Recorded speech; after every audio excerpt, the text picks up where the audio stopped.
திரையில வந்து டான்ஸ் ஆடுறவர் தலைவர் கிடையாது. தரையில இறங்கி அடிக்கிறார் பாருங்க, அவர் தாங்க தலைவர். எல்லாருக்கும் வணக்கம். என்னடி வாய்ஸ் இது? எங்கள் மாவீரன், எங்கள் மாவீரன். சிங்கத்தை எங்க வச்சிருக்காங்க டாக்டர்? சிங்கத்தை எங்க வச்சிருக்காங்க டாக்டர்? சிங்கம் துரசிங்கம் சவுத் மெட்ராஸ் சிங்கம்.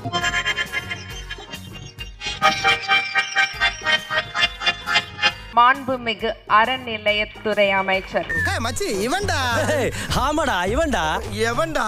எங்கள் மாவீரன் சேகர் பாபு ஐயாவுக்கும் அவகிட்ட சொல்லி வை, நெஞ்சிலேறி மிதிச்சு விடுவேன்னு. இதெல்லாம் நீ கொஞ்சம் ஓவராவே பில்ட் அப் பண்ணிட்ட. இதுவே ஃபர்ஸ்ட் அண்ட் லாஸ்டா இருக்கட்டும், பல்லுகள் எல்லாம் தட்டிடுவாங்க. பேப்பர்ல எழுதி வச்சுட்டு தப்பு தப்பா பேசி பேப்பர்ல இருக்கிறதையெல்லாம் மறந்து அப்படி பேசணும்னு அவசியம் கிடையாது. சமக்ரா சிஷா திட்டத்தின் மூலமா தமிழக அரசுக்கு ஒதுக்க வேண்டிய 573 கோடி ரூபாய் இன்னைக்கு வந்து ஒதுக்கல. இத மாநில அரசு எப்படி இந்த விஷயத்தை எதிர்கொள்ள இருக்கிறோம்? என்ன தெரிகிறது? தப்பு தப்பா பேசி பேப்பர்ல இருக்கிறதையெல்லாம் மறந்து அப்படி பேசணும்னு அவசியம் கிடையாது. நீங்க அமெரிக்கா சென்று வந்த பிறகு இந்த அமைச்சரவையில் ஏதாவது மாற்றம் இருக்குமா சார்?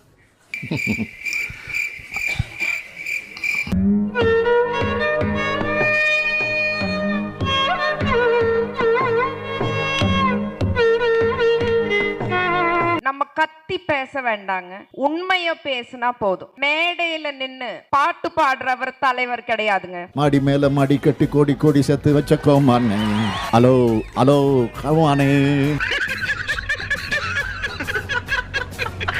படையப்பால வர ரம்யா கிருஷ்ணன் மேடம் மாதிரி ஆபீஸ் ரூம்ல உட்கார்ந்துட்டு லாஜிக்கே இல்லாம ஸ்லோ மோஷன்ல பேசுறவர் தலைவர் கிடையாது. சீண்டி பார்க்காதீங்க.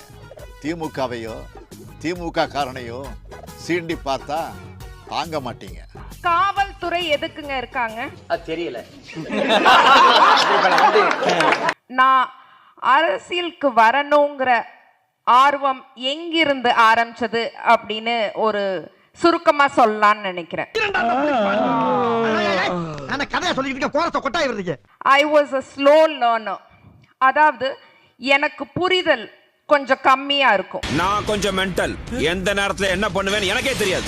திமுகல இருக்கிறத நினைச்சு ஒவ்வொரு நாளும் ஒவ்வொரு நொடியும் ஒவ்வொரு நிமிஷமும் நான் ரொம்ப ரொம்ப கர்வப்படுறேங்க. சோறு தானே திங்கிற? சோறு திங்கிறியா இல்ல பீஸா சாப்பிடுறியா இல்ல நூடுல்ஸ் வாங்கி ஏதாவது கலந்து விட்டு சாப்பிடுறியா? ஒரு புது அடையாளம் வந்திருக்கு. DMK திவ்யா சத்யராஜ். நீ சொன்ன வாக்கியத்தை தஞ்சாவூர் கோயில் கல்வெட்டுல வெட்டி வச்சிட்டு பக்கத்திலேயே நீ உட்கார்ந்துக்க. இத்தனை நாள் ஊட்டச்சத்து நிபுணர் திவ்யா சத்யராஜ் அப்படிங்கிற அடையாளம் இருந்தது. ஆலங்காத்தால உனக்கு குறவழி வரைக்கும் சோத்த போட்டு வண்டியில ஏத்திட்டு வந்ததுக்கு உன்னால என்ன பண்ண முடியுமா அதை பண்ணிட்ட.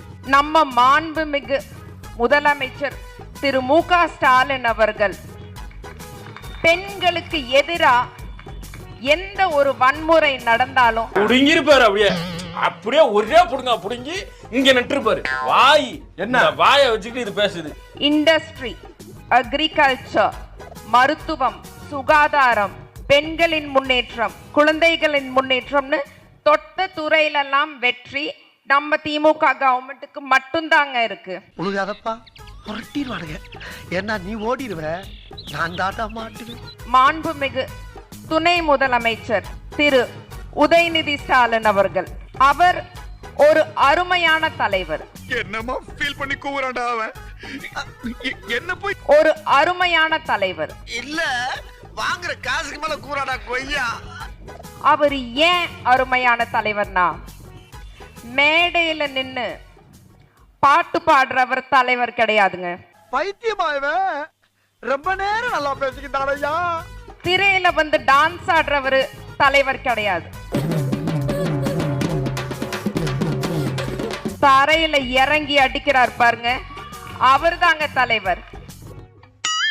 நான் செவனேந்தானா போய்க்கிருந்தேன். யாரு வம்பு தும்புக்காச்சும் போனா? துபாய் பயணத்தை கேன்சல் பண்ணிட்டு மக்களுக்காக ஓடி வந்தாரு பாருங்க, அவரு தாங்க உண்மையான தலைவர். யாரு?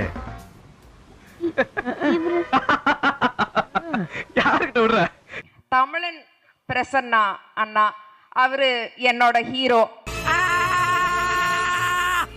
எனக்கு மக்கள் பணி பண்ணணுங்கிற ஆர்வம் தான் நான் அரசியலுக்கு வர்றதுக்கான காரணம். ஒருத்தம் பைத்தியமா இருந்தா சமாளிக்கலாம். மொத்த பேரும் பைத்தியமா இருக்கான். இன்னும் பல பைத்தியங்கள் வேற வர இருக்கு. நான் ரொம்ப உடைஞ்சு இருந்த டைம்ல முத்தமிழறிஞர் டாக்டர் கலைஞர் ஐயாவோட பரிகள் வந்து எனக்கு ரொம்ப ஆறுதலா இருந்தது. அது ஒரு தாலாட்டு கேட்கிற மாதிரி இருந்தது.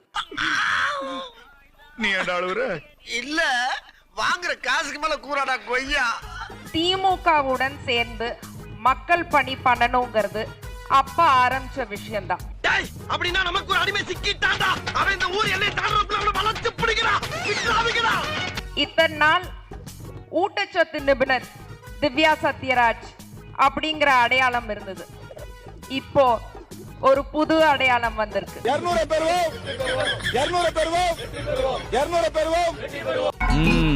இந்த காரி மூஞ்ச கதையெல்லாம் ஒரு காவிய கதை மாதிரி இங்க வந்து சொல்லி அங்க டைம் வேஸ்ட் பண்ணுகிற. நம்ம மாண்புமிகு அறநிலையத்துறை அமைச்சர் எங்கள் சேகர் பாபு ஐயா. ஐயா தர்மங்கிரும ஏதாச்சும் பண்ணுங்க ஐயா.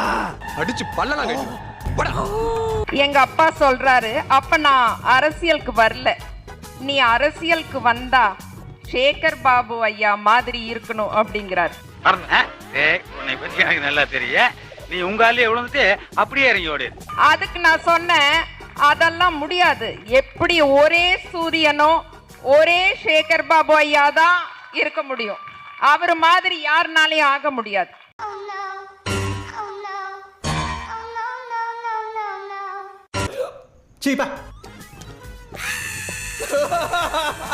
எப்படி ஒரே சூரியனோ ஒரே சேகர் பாபு ஐயா தான் இருக்க முடியும். அவர் மாதிரி யாருனாலையும் ஆக முடியாது. அது ஒரிஜினல் வீடியோவாம்பா. ஒரே ஒரு சூரியன், ஒரே ஒரு சந்திரன், ஒரே ஒரு சேகர் பாபு அவர்கள் தான். ஏய் உனக்கு வெக்கமான சூடுசன்னா எதுவுமே இல்லையா? கன்னிகா ஸ்டோர்ல கிடைக்கும், காக்கல வாங்கிக்க. இந்த பிழைப்பு பிழைக்கிறதுக்கு நீங்க ரெண்டு பேரும் என் கூட சேர்ந்து பிச்சை எடுக்கலாம். திவ்யா அவர்கள் அடிக்கடி யாரை பார்த்து ரொம்ப பெரிய அளவுல பேசுவாங்க அப்படின்னு பார்த்தா சேகர் பாபு அவர்களை.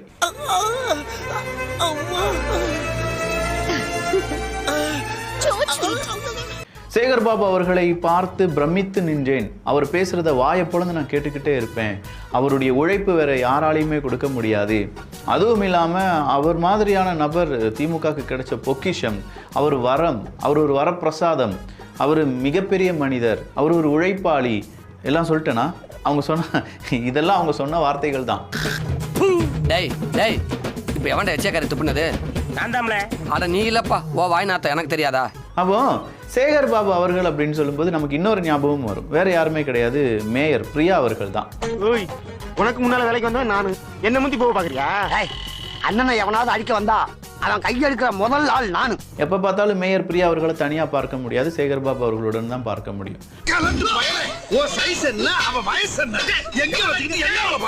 அதே மாதிரி தான் இப்போ திவ்யா அவர்களும் சேகர் பாபு அவர்களை என்ன செஞ்சு வச்சிருக்காங்க அப்படின்னா, அவங்களுடைய ஒரு ஃபேன் ஃபாலோவர் மாதிரி ரொம்ப பெரிய அளவில் ஒரு ஐடாலா வச்சு சிந்திச்சுட்டு இருக்காங்கன்னு வச்சுக்கோங்களேன். எவனாச்சும் உங்க பின்னாடி கையை கட்டிட்ட விசுவாசமா அலைவான் இல்லைங்க, அவன் நிக்க வைங்க.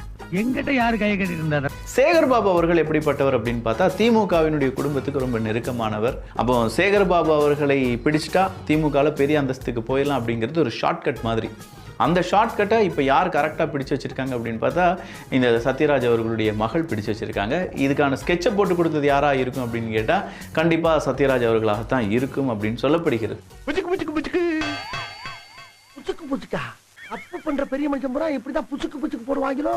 பிரியா மேம் மாதிரி குடும்பத்துல ஒரு பொண்ணு இருந்தா அந்த குடும்பமே சந்தோஷமா இருக்கும். நாட்டுல அவங்க மாதிரி பெண்கள் இருந்தா அந்த நாடே நல்லா இருக்கும். எப்படி எல்லாம் சமாளிக்க வேண்டியதா இருக்குடா. அந்த ஆளு சொல்றது உண்மையா?